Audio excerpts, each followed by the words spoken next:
ইবনে মাজাহ শরীফের 223 নম্বর হাদিসে নবীজি বলেন, ক্বালা রাসূলুল্লাহ সাল্লাল্লাহু আলাইহি ওয়াসাল্লাম, নবীজি সাল্লাল্লাহু আলাইহি ওয়াসাল্লাম বলেন, মান সালাকা তারিকান ইয়ালতামিসু ফীহি ইলমা, নবীজি বলেন কোরআন এবং হাদিস শিক্ষা করার জন্য যে মানুষটা ঘর থেকে বের হবে, সাহালাল্লাহু লাহু তারিকান ইলাল জান্নাহ, নবী বলেন আল্লাহ রব্বুল আলামিন তার জন্য জান্নাতে যাওয়ার রাস্তাকে সহজ করে দেন।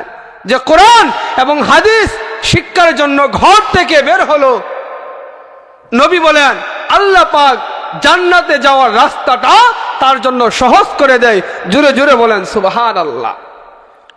এমন বলা হয় নাই 1 কোটি টাকা ব্যাংকে ব্যাংক ব্যালেন্স নিয়ে কিশোরগঞ্জে গেলে 10 তলা বাড়ি বানিয়ে 10 তলা বাড়িতে উঠলে জান্নাতের রাস্তা সহজ হবে, তা নবী বলে নাই।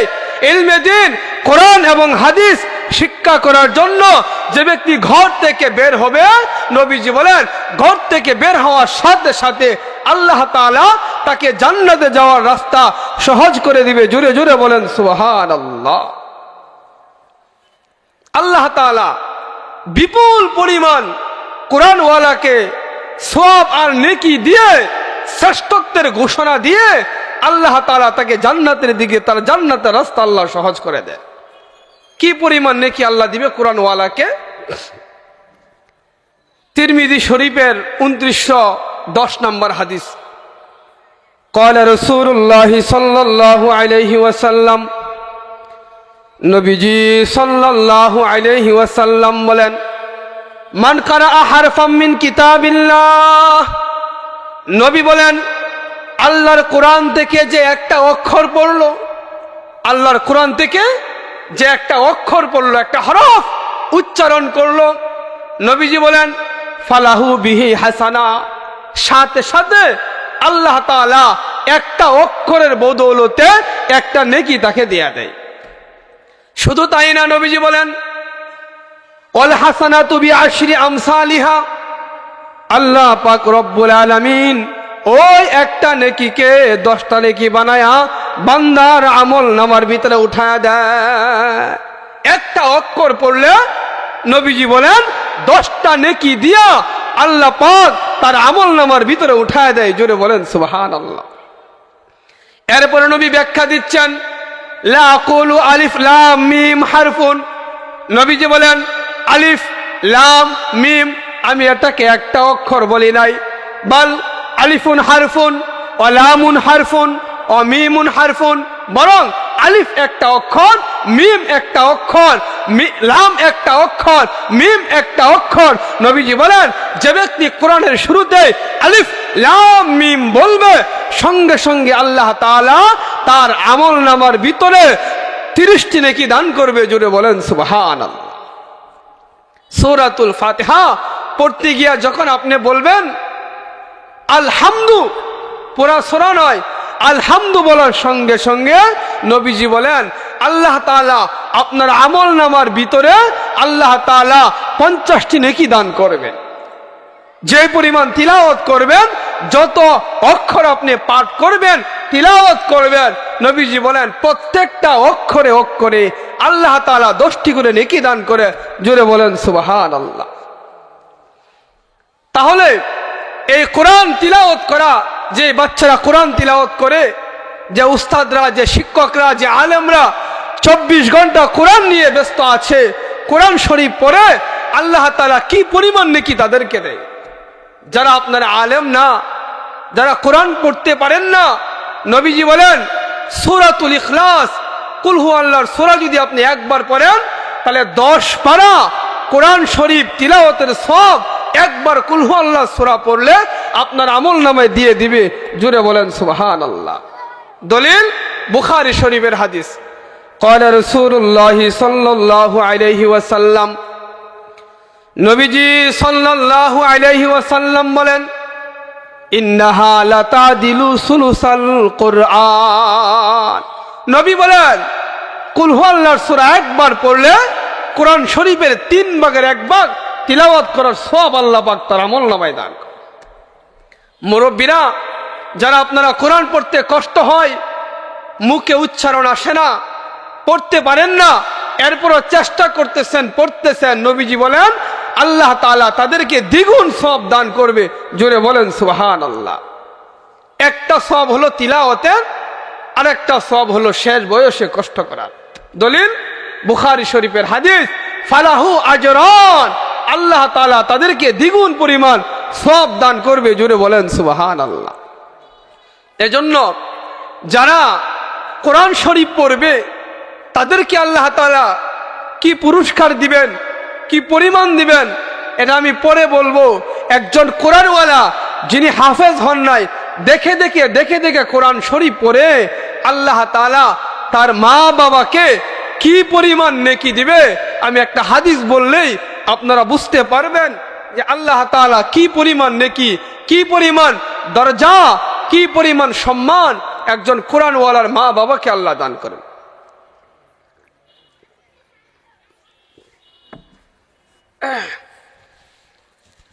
যিনি কোরআন শরীফ দেখে দেখে পড়েন, কোরআন শরীফ মুখস্থ করেন নাই, তার মা বাবাকে আল্লাহ কি দিবেন? আবু দাউদ শরীফের 1453 নম্বর হাদিস, قال رسول الله صلى الله عليه وسلم, নবীজি সাল্লাল্লাহু আলাইহি ওয়াসাল্লাম বলেন, মান ক্বারাআল কুরআন ওয়া আমিলা বিমা ফীহি, যে ব্যক্তি কোরআন পড়লো এবং কোরআন মতে জীবন যাপন করলো, উলবিসা ওয়ালিদাহু তাজান ইয়াউমাল কিয়ামা, নবী বলেন এমন কোরআন পড়নেওয়ালার মা বাবাকে কাল হাসরের ময়দানে আল্লাহ তাআলা এমন একটা নূরের টুপি পরাইবেন, সেই টুপির কোয়ালিটি হলো, নবী বলেন দাউহু আহসানু মিন দাউইশ শামস, ওই টুপির আলো সূর্যের আলো হইতে আরো চমৎকার হইবে। সুবহানাল্লাহ।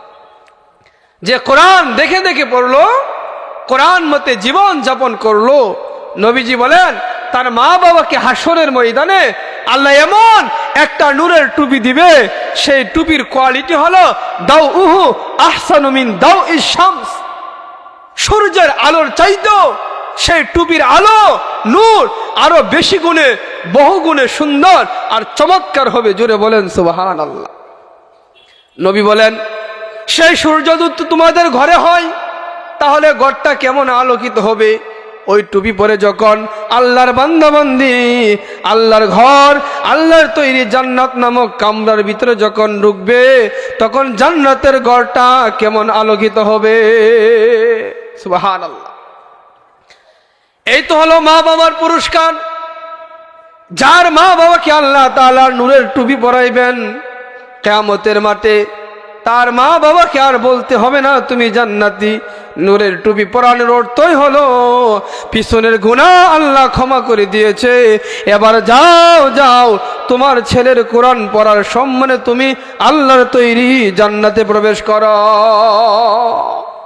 যে কোরআন পড়লো তার মা বাবাকে এত সম্মান, হাজার কোটি লক্ষ কোটি কোটি মানুষের সামনে কাল হাসরের ময়দানে এই সম্মানের আল্লাহ তাআলা এই টুপি দান করবে।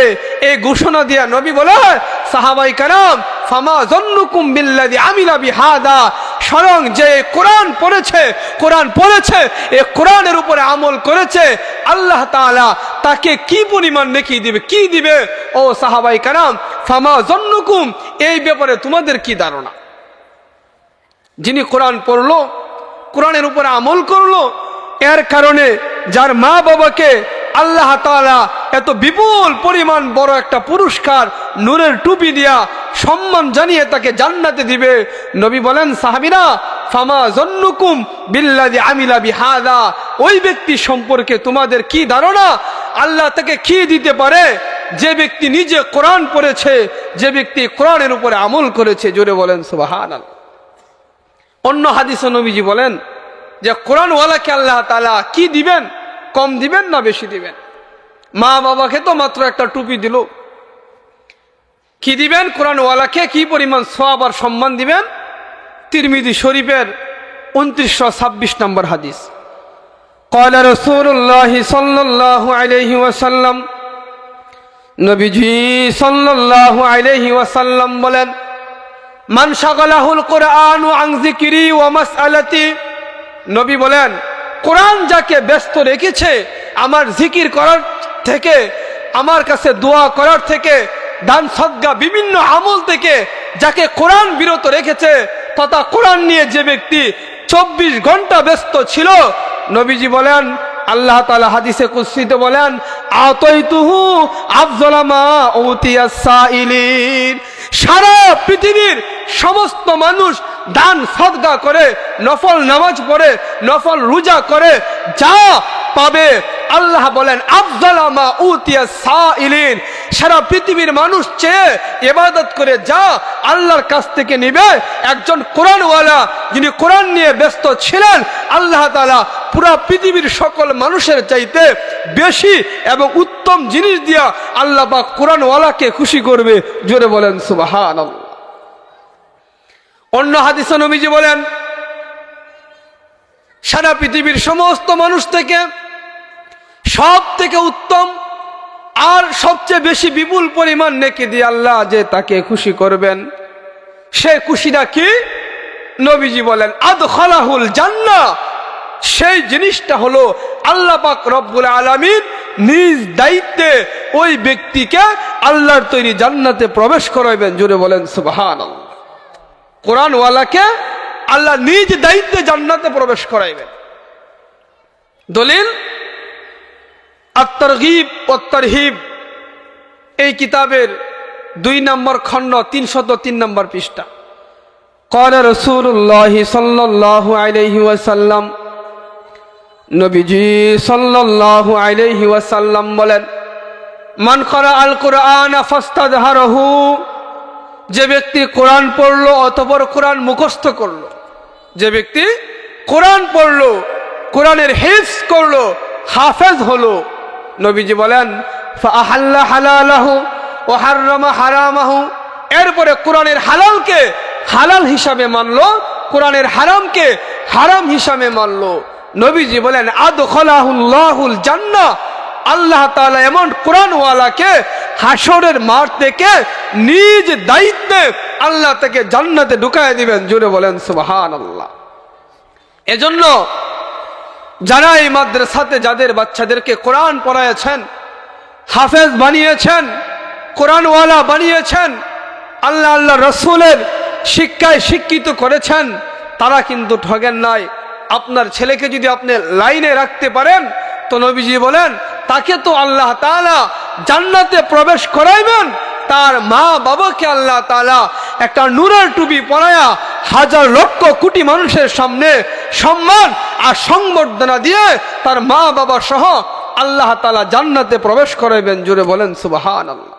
শুধু তাই না, এই হাদিসে নবীজি বলেন যে ব্যক্তি হাফেজ হইল, কোরআন হেফজ করলো, আল্লাহ তাআলা তার সুপারিশে 10 জন জাহান্নামীকে মুক্তি দিয়ে জান্নাতে প্রবেশ করাবেন।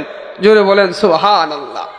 দলিল ক্বালা রাসূলুল্লাহ সাল্লাল্লাহু আলাইহি ওয়াসাল্লাম ওয়া শাফাহু ফি আশরাতিন মিন আহলি বাইতিহি, তার পরিবার পরিজন থেকে, একজন কোরআনওয়ালার পরিবার পরিজন থেকে আল্লাহ তাআলা তার সুপারিশ কবুল করে এমন 10 জনকে আল্লাহ তাআলা জান্নাত দান করবেন। নবীজি বলেন কুল্লুহুম কদ ওয়াজাবাত লাহুন নার, যে 10 জনের ব্যাপারে হিসাব নিকাশ করে আল্লাহ তাআলা ফেরেশতার মাধ্যমে তার আমলনামার ভিতরে জাহান্নামের সিল মেরে দিয়েছে, জাহান্নামের আসামি হয়ে গেছে, তার জন্য জাহান্নাম ওয়াজিব অবধারিত হয়ে গেছে, তার আমলনামার হিসাব হয়ে গেছে, এমন জাহান্নামের সাজাপ্রাপ্ত, জাহান্নামের সিলমারা দাগি 10 জন আসামিকে সুপারিশ করে আল্লাহর তৈরি জান্নাতে নিবে। জুড়ে বলেন সুবহানাল্লাহ। এজন্য যারা মাদ্রাসায় জায়গা দিয়েছেন, যারা কমিটিরা পরিচালনা করতেছেন, যারা দান সদকা করতেছেন, যারা বিভিন্নভাবে মেহনত করতেছেন, আশা করা যায় যারা 10 জনকে সুপারিশ করবেন এদের ভিতরে আল্লাহ তাআলা আমাদেরকে অবশ্যই করবেন। কারণ আল্লাহ তাআলা যারা মূল মাধ্যম হচ্ছেন, যারা দায়িত্ব পালন করতেছেন, যারা শিক্ষক আছেন, যারা কমিটি বৃন্দ আছেন, মুহিব্বিন, মুতাল্লিকিন, মুনফিকিন, যারা মাদ্রাসায় দান ও সদকা করতেছেন, মাদ্রাসাকে পাহারা দিচ্ছেন, মাদ্রাসাকে নজরে রাখছেন, কোনো ক্ষয়ক্ষতি যেন না হয়, বাচ্চাদেরও যেন কোনো ক্ষয়ক্ষতি না হয়, আশা করা যায় সেই 10 জনের ভিতরে ঢুকায়া আল্লাহ তাআলা আপনাকে আমাকেও সেই হাফেজের সুপারিশের মাধ্যমে আল্লাহ তাআলা আমাদেরকেও জান্নাত দিতে পারে। জোরে বলেন সুবহানাল্লাহ। এজন্য বন্ধুরা, কোরআন এর সাথে যদি আমরা সম্পর্ক রাখি, কোরআনের সাথে যদি আমরা আমাদের দিল এবং মনকে জোড়াই, তাহলে আমরা ঠকবো না।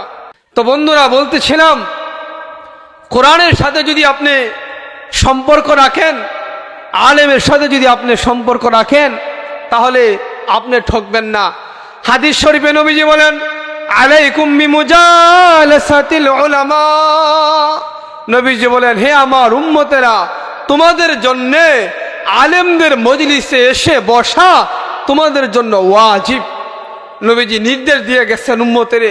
নবীজি বলে গেছেন যে, হে আমার উম্মতেরা, যারা তোমরা ভবিষ্যতে যারা তোমরা দুনিয়াতে আসবে, এসে আমি মুহাম্মদুর রাসূলুল্লাহকে খুঁজে পাবে না, আবু বকর, ওমর, উসমান, আলীকে খুঁজে পাবে না, সাহাবীদের জামাতকে খুঁজে পাবে না, তাবিন, তবে তাবিন, আইমায়ে মুজতাহিদিন, সালফে সালেহিন, তাদেরকে খুঁজে পাবে না। তোমাদের জন্য জান্নাতের রাস্তা হলো আলাইকুম বিমুজালাসাতিল উলামা। তোমরা উলামাদের মজলিসে আসবে, আসলে পরে উলামাদের মজলিস থেকে এরকম একটা নূর, একটা আলো তোমরা দেখতে পাবে, যে নূর এবং আলো দিয়া দেখতে দেখতে তোমরা আল্লাহর তৈরি জান্নাতে প্রবেশ করবে। জোরে বলেন সুবহানাল্লাহ। এজন্য নবী এক হাদিসে বলছেন, আমার উম্মতেরা, জান্নাতে যাওয়ার 4টা সহজ রাস্তা, জান্নাতে যাওয়ার 4টা সহজ রাস্তা নবীজি বলছেন হাদিসে। 1 নম্বর, কোন আলিমান। নবীজি বলছেন, তুমি নিজে আলেম হও, তাহলে তোমার জন্য জান্নাতে যাওয়ার রাস্তা সহজ হয়ে যাবে। 2 নম্বরে নবীজি বলছেন, আও মুতাআল্লিমান, অথবা তুমি কি হও, আলেমের ছাত্র হয়ে যাও, তাহলে 2 নম্বর সিরিয়ালে তুমি জান্নাতে যাইতে পারবা। 3 নম্বরে নবীজি বলছেন, আও মুস্তামিয়ান, আলেমের ছাত্র না হতে পারলে আলেমের বয়ান, আলেমের কথা শুনে তুমি জীবন যাপন করো, তাহলেও তুমি সহজে জান্নাতে যাইতে পারবা।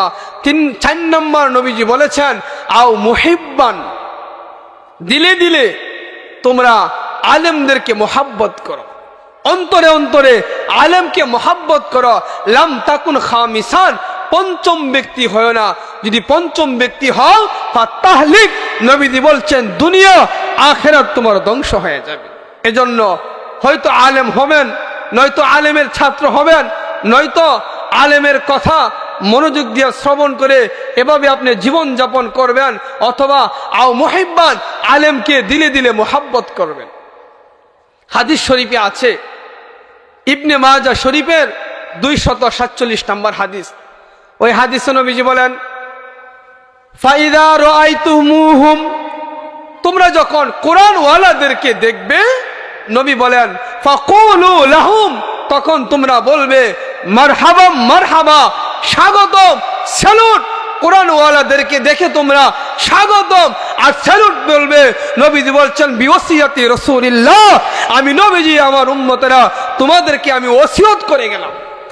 ফাইদা রাআইতুমুহুম, যখন তোমরা কোরআন ওয়ালাদেরকে দেখবে, তখন তোমরা ফাকুলু লাহুম, কোরআন ওয়ালাদেরকে দেখে তোমরা বলবে মারহাবা মারহাবা, স্বাগতম, স্যালুট, তোমরা সম্মান জানাইবে। বিওসিয়াতি রাসূলিল্লাহ, আমি আল্লাহর নবী হয়ে আমি তোমাদেরকে উপদেশ দিয়ে গেলাম, ওসিয়ত করে গেলাম। এজন্য বন্ধুরা, যারা আপনারা আলেম হইতে পারেন নাই, সুযোগ হলে আলেমের ছাত্র হয়ে যাবেন। যারা আলেমের ছাত্র হওয়ার মতো সৌভাগ্য হয় না, আলেমের কথা মতো জীবন যাপন করবেন। আলেমের কথা মতো জীবন যাপন করার মতো যদি সৌভাগ্য না হয়, এত দুর্ভাগা কপাল হয়, তাহলে আলেমের প্রতি বিদ্বেষ না রেখে নবীজি বলছেন, আও মুহিব্বান, আলেমকে ভালোবাসো, তাহলে 4 নম্বরে তুমিও আল্লাহর তৈরি জান্নাতে যাইতে পারবে। ভিন্ন হাদিসে আছে, আরো পরিষ্কার করে নবীজি বলছেন, যারা আলেমদেরকে মোহাব্বত করবে, আলেমের সুপারিশ পেয়ে তারা জান্নাতে চলে যাবে। যেমন ভিন্ন এক হাদিসে নবীজি বলেন,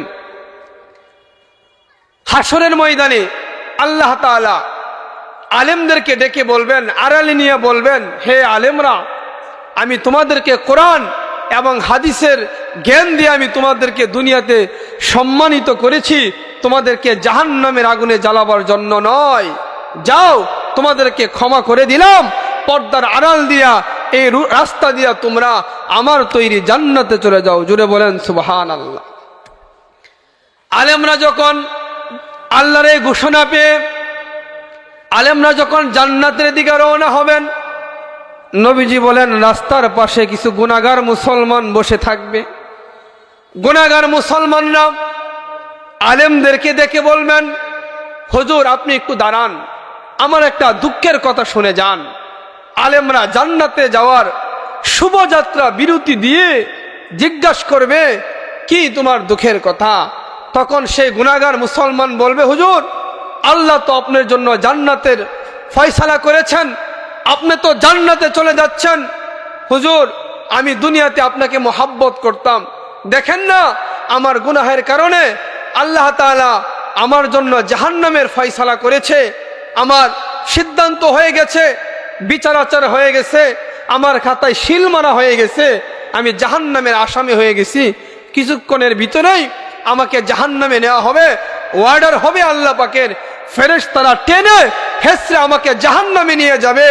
হে আলেম, হুজুর আপনাকে আমি মহাব্বত করতাম, আপনার মহাব্বতের দাবিতে আপনার কাছে আমি আরজ করলাম, আপনি আমাকে সুপারিশ করে আপনি আমাকে জান্নাতে নিয়ে যান। জোরে বলেন সুবহানাল্লাহ।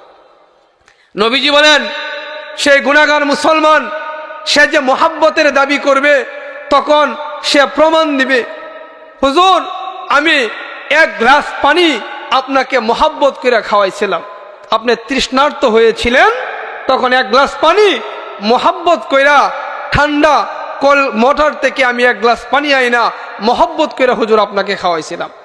দুনিয়ার কোনো মাকসাদ ছিল না, আপনি আলেম, মহাব্বত করে এক গ্লাস পানি আপনাকে খাওয়াইছিলাম। হুজুর আপনার জন্য আমি এক লোটা এক বদনা পানির ব্যবস্থা করেছিলাম, এই ভেবে যে আপনি আলেম, আপনাকে এক লোটা পানি দিলে হাসরের দিন আমার কাজে আসবে। নবীজি বলেন এভাবে যে যেভাবে মহাব্বত করত, প্রত্যেকে আলেমকে ডকুমেন্ট দিবে, প্রমাণ দিবে যে আমি হুজুর এভাবে আপনাকে মহাব্বত করতাম, আপনি আমাকে নিয়ে যাবেন। নবীজি বলেন আলেমরা তখন জান্নাতের শুভযাত্রা বিরতি করে আবার ব্রেক করবে, আল্লাহর দরবারে গিয়া বলবে, আল্লাহ এরা আমাকে মহাব্বত করত, তাদের মহাব্বতের ডকুমেন্ট আর প্রমাণ দিয়েছে, আল্লাহ তাদেরকে আমি নিয়ে যেতে চাই, তাদেরকে আমি সুপারিশ করলাম, আল্লাহ আমার সুপারিশ কবুল করে আল্লাহ তাদেরকে আমার সাথে জান্নাত দিয়ে দেন। জোরে বলেন সুবহানাল্লাহ। নবীজি বলেন আল্লাহ তাআলা আলেমদের এই সুপারিশ শুনে আল্লাহ বলবেন, তোমার জন্য জান্নাতের ফয়সালা করেছি, তুমি যাদের জন্য সুপারিশ করলা, তুমি সহ যাদেরকে সুপারিশ করেছ সকলকে নিয়ে আমার জান্নাতে চলে যাও। জোরে বলেন সুবহানাল্লাহ। তাহলে আলেমকে মোহাব্বত করলে লাভ না লস? লাভ। জান্নাতে যাওয়ার পথ বর্তমান সময়ে আলেম ছাড়া কোথাও আপনি পাবেন না।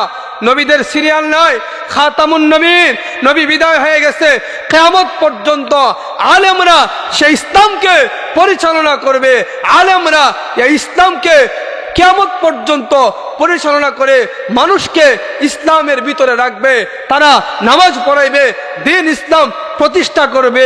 সে লক্ষ্যে আলেম সমাজ মেতে উঠেছে।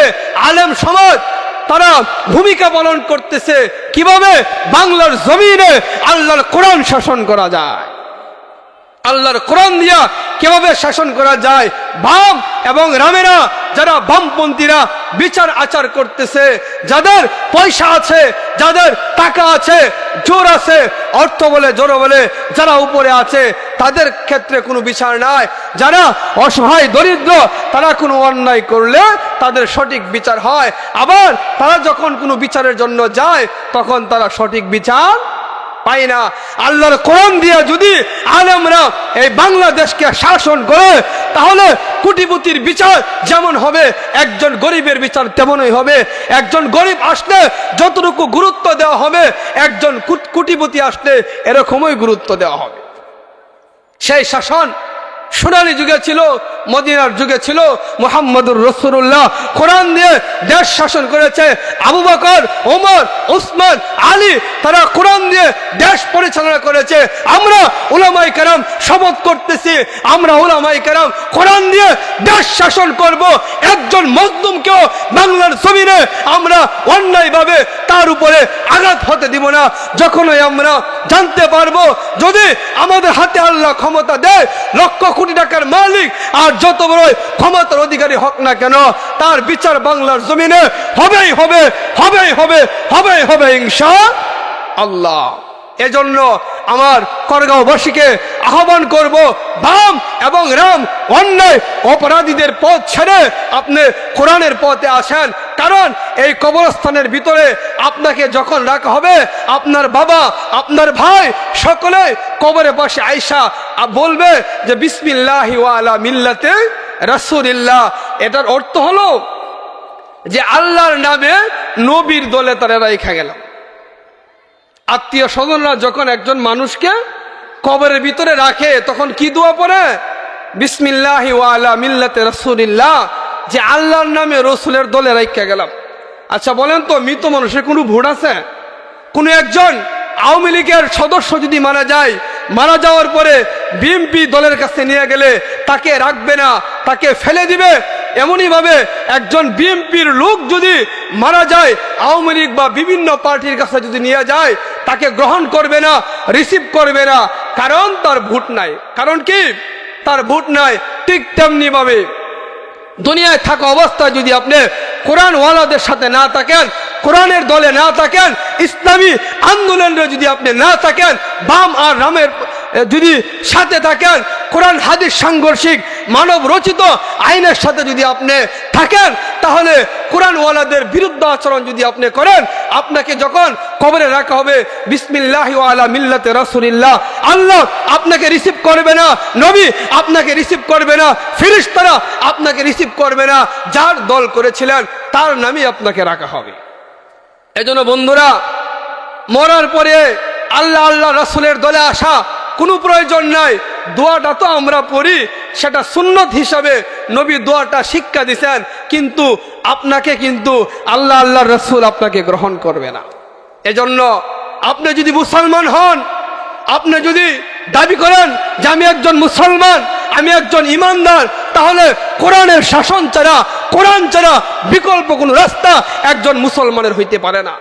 কারণ নবীর জমানায় যারা মুসলমান ছিল, আবু বকর, উসমান, আলী, একজন সাহাবীকেও পাবেন না। আবু জাহেল, উতবা, সাইদা, কাব ইবনে আশরাফ মক্কার বড় বড় মুনাফিকদের ইহুদিদের সাথে ইহুদিদের দল করেছে, কোন কাফেরের দল করেছে। যারাই নবীর হাতে কালিমা পড়েছে প্রত্যেকটা লোক নবীজির দলে ছিল। কিন্তু আমরা কালিমা পড়েছি ঠিক, সজদা করি ঠিক, কিন্তু অন্যায়ের সাথে আছি।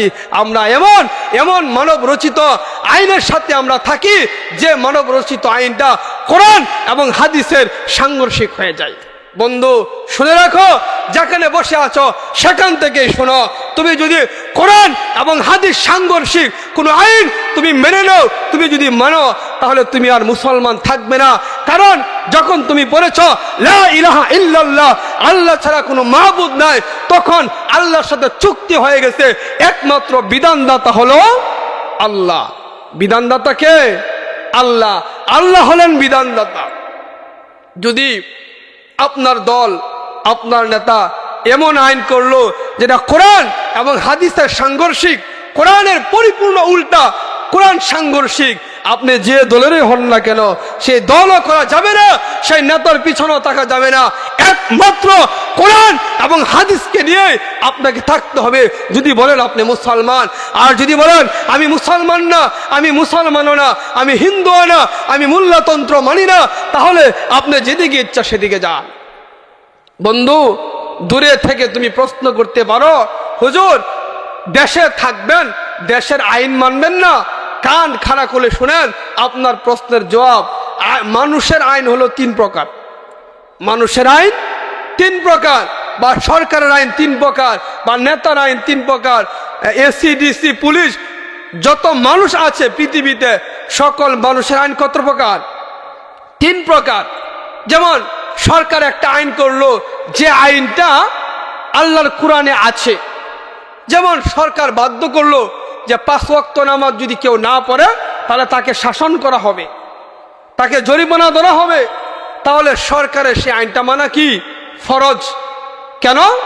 হুবহুব আল্লাহ যে আইনটা করছেন, আল্লাহর প্রতিনিধি হয়ে এই আইনটাই তিনি সরকার চালু করেছেন।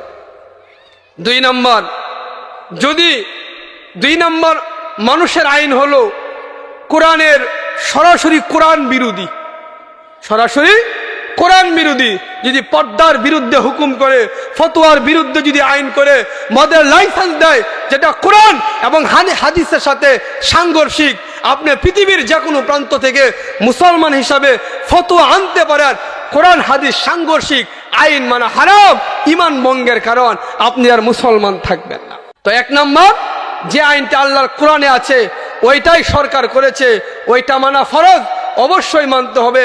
সরকারের 2 নম্বর আইন যেটা কোরআন হাদিসের সরাসরি সাংঘর্ষিক, সেটা মানা কুফরি, ঈমান ভঙ্গের কারণ। আর 3 নম্বর হলো যে সরকার এমন একটা আইন করেছে যেটা কোরআনের পক্ষেও না, কোরআনের বিপক্ষেও না, সেটা মানা ওয়াজিব। বেতনের নামাজ যেমন ওয়াজিব, সে আইনটা মানা ওয়াজিব।